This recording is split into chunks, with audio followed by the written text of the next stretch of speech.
அனைவருக்கும் வணக்கம். Welcome back to my channel. Please support and subscribe me.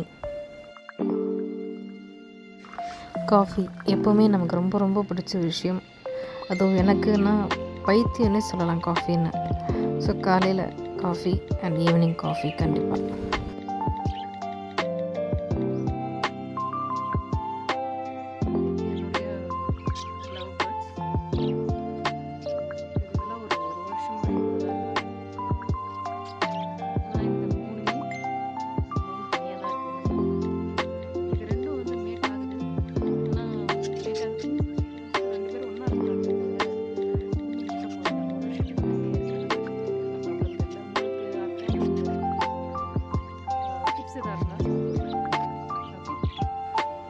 இந்த week வந்து வெஜிடபிள்ஸ் வாங்க போயிருந்தோம் லோக்கல் இங்கே ஷாப்பில்.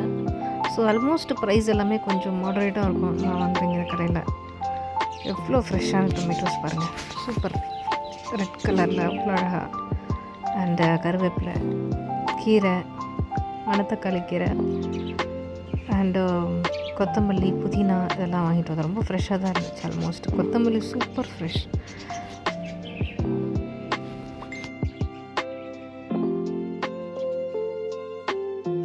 ஆல்மோஸ்ட் இந்த கீரை, புதினா, கொத்தமல்லி, தக்காளி இதெல்லாம் நம்ம அரேஞ்ச் பண்ணி க்ளீன் பண்ணி வச்சா தான் நாங்கள்லாம் வந்து மார்னிங் எழுந்துக்கிற பர்சன்ஸ் இல்லையா. ஸ்கூல், காலேஜ், ஆஃபீஸ் இதுக்கெலாம் வந்து லஞ்ச் கட்டணுன்றதால நமக்கு காலையில் எல்லா வேலையும் செய்ய முடியாது. ஸோ இந்த மாதிரி வாங்கிட்டு வந்து உடனே க்ளீன் பண்ணி அரேஞ்ச் பண்ணி ஆர்கனைஸ் பண்ணி வச்சுட்டோம்னா நமக்கு ஹேண்டில் பண்ணுறதுக்கு ரொம்ப ரொம்ப யூஸ்ஃபுல்லாக இருக்கும்.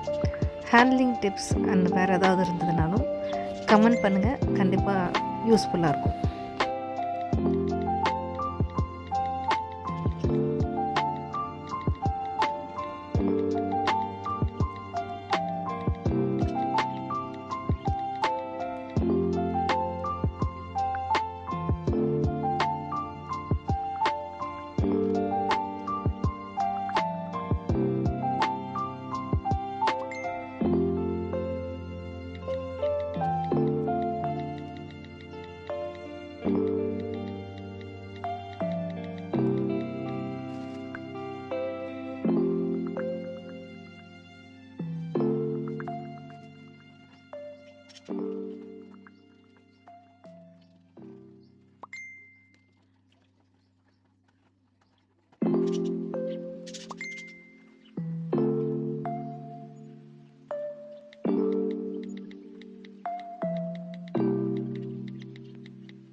மணத்தக்காளி கீரை ரொம்ப ரொம்ப உடம்புக்கு நல்லது. ஆல்மோஸ்ட் வீக்லி ஒரு 2 to 3 டைம்ஸாவது கீரையை வந்து ஆட் முயற்சி பண்ணுங்கள். நிறைய வீடுகளில் கீரையெல்லாம் ரொம்ப ரேர் தான். ஸோ கீரையை வந்து ஃப்ரீக்வெண்ட்டாக வீக்லி 2 டைம்ஸ் அல்லது 3 டைம்ஸாவது ஆட் பண்ணுங்கள். எக்கு டெய்லியும் யூஸ் பண்ணிக்கோங்க. ஸ்நாக்ஸ் கொடுக்கும்போது எக்கு வந்து எந்த மாதிரி உங்கள் பசங்க சாப்பிடுவாங்களோ அந்த மாதிரி கொடுக்க ட்ரை பண்ணுங்கள். ஸோ அதெல்லாம் வந்து சம்வாட் லைக் ஹெல்த்தியாக வந்து கொஞ்சம் வச்சுக்கிறதுக்காக நமக்கு சின்ன சின்ன டிப்ஸ் தான். பாருங்களேன், நிஜமாகவே இந்த தக்காளி பார்க்கும்போது அவ்வளோ அழகாக இருக்குது. அவ்வளோ ரெட்டிஷாக சூப்பர் ஃப்ரெஷ் டொமேட்டோஸ் அண்ட் பக்கத்தில் ஜிஞ்சரும் பாருங்கள், அவ்வளோ ஃப்ரெஷ்ஷாக இருந்தது ஜிஞ்சர். நான் நார்மலாக வந்து ஜிஞ்சர் வந்து டீ போடுறதுக்கு பதிலாக ஜிஞ்சர் சிரப் மாதிரி பண்ணி வைப்பேன். ஸோ தட் நம்ம என்ன பண்ணலான்னா ஹாட் வாட்டரில் 1 or 2 ஸ்பூன்ஸ் ஜிஞ்சர் சிரப் மட்டும் விட்டு நமக்கு எப்போ தேவையோ அப்போ யூஸ் பண்ணிக்கலாம். ஸோ அது என்னென்னா நமக்கு ஜீரணத்துக்கு அண்ட் எந்த பிரச்சனையும் இல்லாமல் நமக்கு வச்சுருக்கோம். ஈவன் கோல்டு அந்த மாதிரி சீசனில் கூட. அதுக்கப்புறம் என்ன, ஆஸ் யூஷுவல் இந்த சாமான் தேய்க்கிற வேலை. ஓ மை காட், பாத்திரங்கள்லாம் தேய்ச்சி பாத்திரங்கள்லாம் கழுவி பசங்க வரத்துக்குள்ளே எல்லா வேலைகளும் முடிக்கணும். ஸோ அது ஒரு பெரிய டாஸ்க்காகவே எப்போவுமே போயிட்டே இருக்கும் நாள் முழுக்க.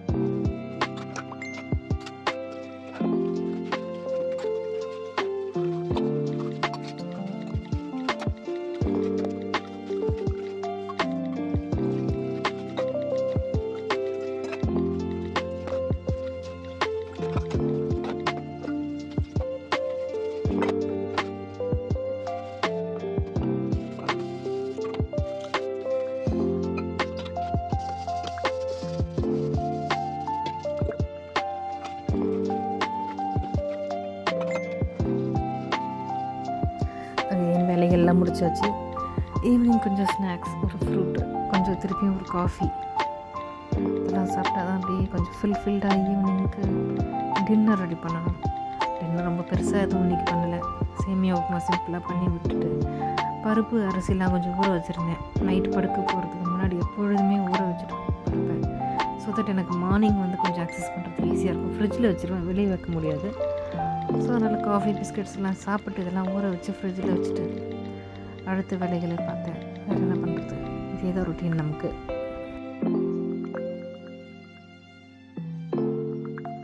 கொஞ்சம் ஆர்கனைஸ் பண்ணுற வேலையும் இருக்குது. என்னென்னா வெளியே டேபிள் போட்டிருந்தோம். ஸோ அந்த டேபிள் வந்து வெளியே இருக்கிறது கொஞ்சம் அன்ஈவனாக பார்க்குறதுக்கே கொஞ்சம் நல்லாவே இல்லை. ஸோ அதை ஆர்கனைஸ் பண்ணி கொஞ்சம் ரூமில் கொண்டு போய் போட்டு ஹால் கொஞ்சம் ஃப்ரீ பண்ணிடலாம் அப்படிங்கிற ஒரு பிளான் தான். இப்போ சேஞ்ச் பண்ணிட்ட பிறகு பாருங்கள், அந்த இடமே எவ்வளோ க்ளீனாக பார்க்க நீட்டாக இருக்குது. கொஞ்சம் இடமே கொஞ்சம் ஃப்ரீயாக இருக்கிற மாதிரி இருக்குது. அதுக்காக தான்.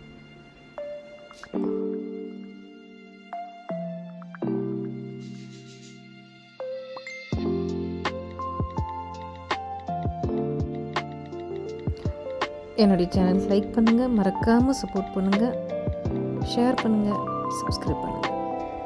வணக்கத்துடன் நான் உங்கள் மதி.